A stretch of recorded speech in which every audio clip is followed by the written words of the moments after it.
এই রেসিপিটা হলো মাশরুম চিলি মাশরুম। তো চলুন শুরু করা যাক ভিডিওটা।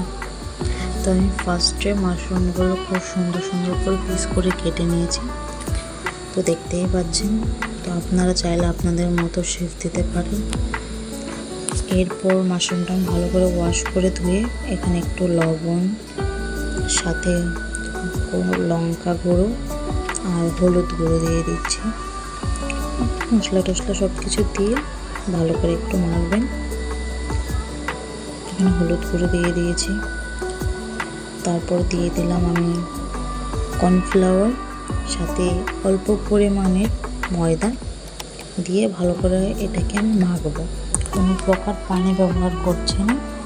হাতে আলতোভাবে হাতের সাহায্যে আমি সুন্দর করে মেখে নিলাম। মাখার পর আমার মনে হলো এখানে হালকা একটু পানি দিয়ে দিই। তারপর আমি হালকা করে একটু পানি দিয়ে দিলাম।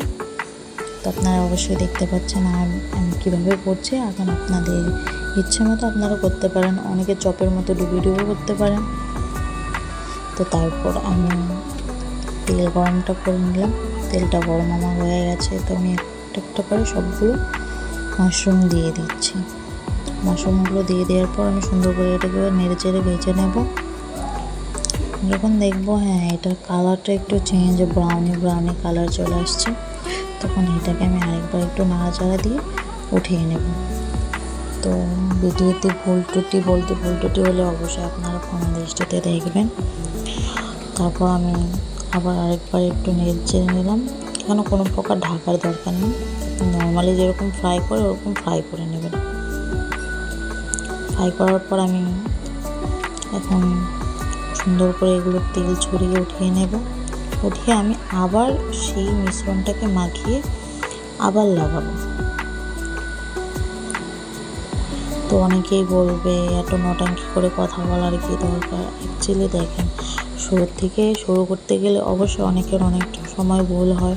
তো আশা করি সবাই ভুলগুলো ক্ষমা দৃষ্টিতে দেখবেন। তারপর একে একে আমি সবগুলো ভেজে নিলাম। ভেজে নেওয়ার পর আমি আবার সেই মিশ্রণগুলো অফ ক্যামেরার ভেতরে মাশরুমগুলো আবার সেই যে আটাগুলোটা ছিল, মাখাটা ছিল, সেটাতে রেখে আবার দিয়ে আমি গরম তেলে আবার সুন্দর করে ভেজে নিচ্ছি উল্টে পাল্টে, যাতে একটু ক্রিসপি টাইপের হয়। তাহলে তো চিলি চিকেনটা খেতে ভালো লাগবে। তারপর এখানে আমি কিছু রসুন সাথে বাটার দিয়ে দিলাম।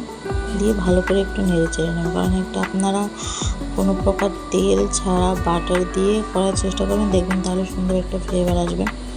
সাথে আমি প্যাকেটিং আপনার টমেটো সস দিয়ে মাশরুমগুলো দিয়ে ভালো করে নেড়ে চেড়ে নিলাম। তো এখানে একটু আমার ভুল হয়েছে, সেটা হলো আমি এখানে কোনো লবণ দিইনি। আমি মনে করেছি যে কোনো দেওয়ার টমেটোতে যথেষ্ট পরিমাণ লবণ থাকে। তো এই আমার